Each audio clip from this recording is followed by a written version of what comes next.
Farm पे आए हुए हैं, इन्होंने यहाँ पे फिशर रखे हुए हैं और आज का हमारा टॉपिक है Fischer, lutino, albino, love birds. इन सब के अंदर मेल और फीमेल में क्या डिफरेंस होता है, वो कैसे पता चलता है, उसके बारे में हम जानने की कोशिश करेंगे।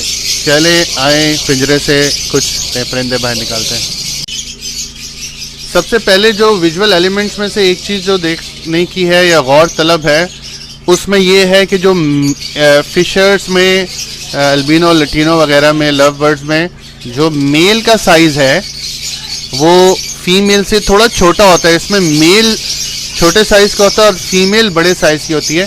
जैसे सामने आप पिंजरे में देख सकते हैं, तो मेरे हिसाब से जो लेफ्ट पे इस टाइम फिशर है वो फीमेल है और जो पीछे बैठा हुआ है वो मेल है, इस विजुअल डिफरेंस के हवाले से।